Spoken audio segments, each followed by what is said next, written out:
Ассалаумағалейкум туғандар, қандайсыздар?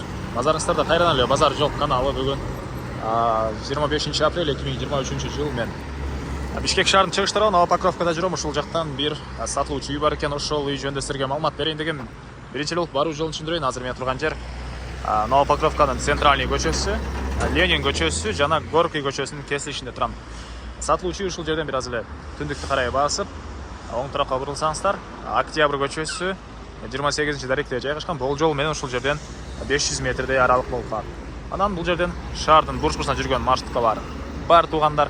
Аламедин базарына бат эле барып кала аласыздар. Аламедин базары деле жакын болуп калат. Дагы эмне маалымат? Так. Мына ушундай анда эмесе мен сатылуучуга карай жол алдым туугандар. Силер лайктан басып, өз оюңуздар комментарийге жазып туруңуздар.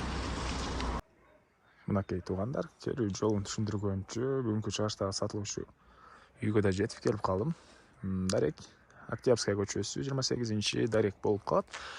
Эң эле түштүк чек арасы бул жерден башталат. Эң эле түндүк чек арасы бул пескоблоктон болгон забор бүткөн жерге чейин.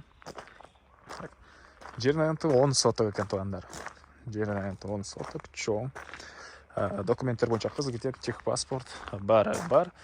Ага эмне маалымат. Чоң трассага деле бат эле барып кала аласыздар. Жана ошондой эле чыгыш тарабында мынакей бош жерлер.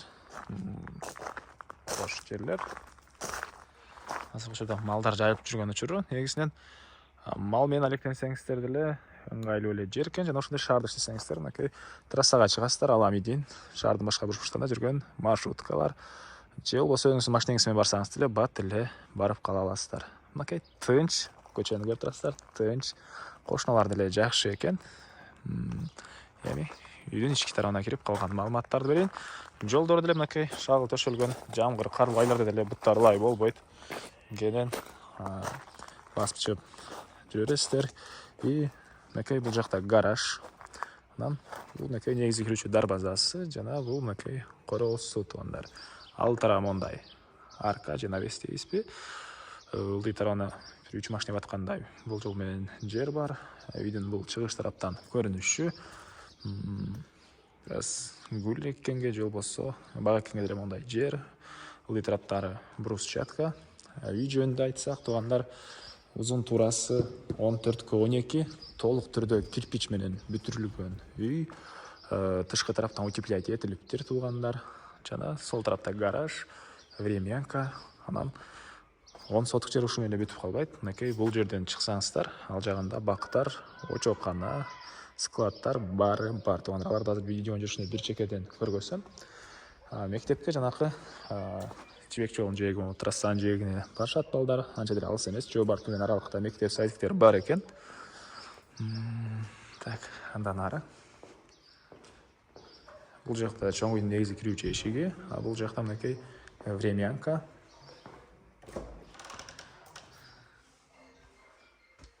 Бул жакта времянка жана гаражга бул жактан кирип кеткен эшик туугандар. Азыр сиздерге биринчи болуп үйдүн ички тарабын көргөзөйүн. Андан соң дагы короосуна чыгып калган маалыматтарды бир чекеден берем. Мынакей бул негизги кирүүчү эшиги. Андан ары үйдүн ички тарабын көргөзөйүн. Мынакей бул кире бериш прихожка туугандар. Биринчи оң тараптан көргөзүп чыгайын. Көпчүлүк подписчиктерибиз оң тараптан көргөзүп айтып аткан. Так, андан ары бул жакта мондай коридор. Бул коридордон калган бөлмөлөргө өтүп кетип аласыз. Тышкы тараптан терезе, отоплениянын батареялары. Түз эле кирсек, мынакей бул жерде душевой кабина жана раковина, ажаткана, суу сарстон менен жылыйт. Так, андан ары. Сол тарапка карай кирсек, бир мондай бөлмө. Чыгыш тараптан терезе орнотулган. Түшкүнү отоплениянын батареялары, дуалдары, обои туугандар. Жана бул жерден бир залга.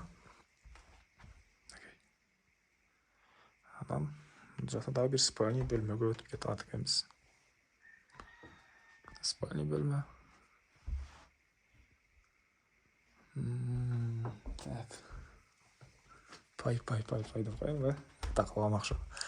Анан оң тарафта дагы бир спальня бөлмө, мынакей туугандар. Көрүп турасыздар, ремонт.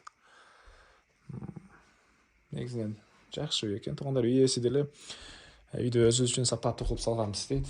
Кирпичинен, башка материалынан аянбай жакшы кылып салганбыз. Азыркы учурда кээ бир себептерден улам сатып аткан учур экен. Андан ары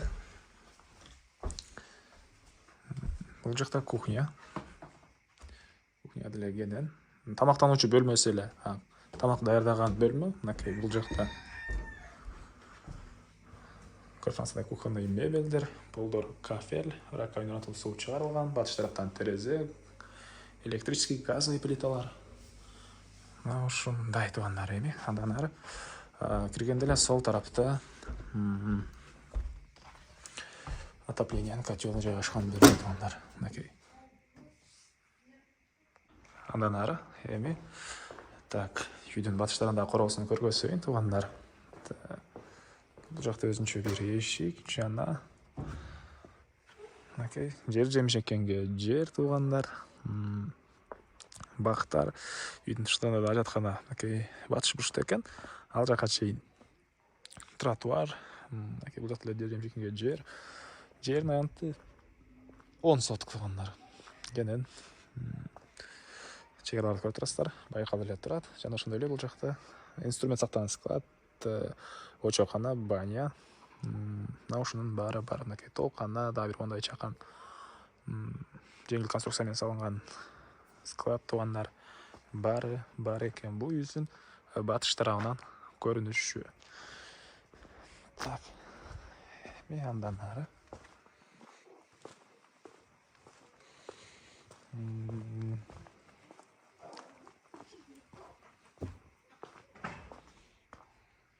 эгер мал менен алектенем десеңиздер туугандар, мынакей үйдүн арттарында бир аз бош жер.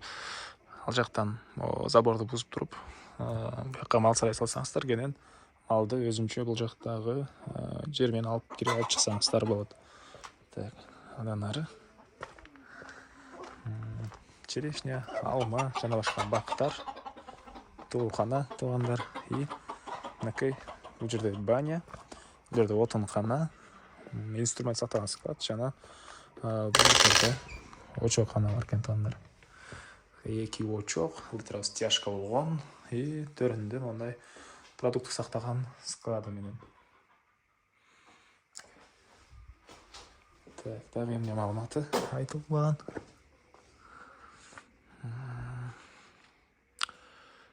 Айтылган баасы эле калды окшойт бул үйдүн туугандар.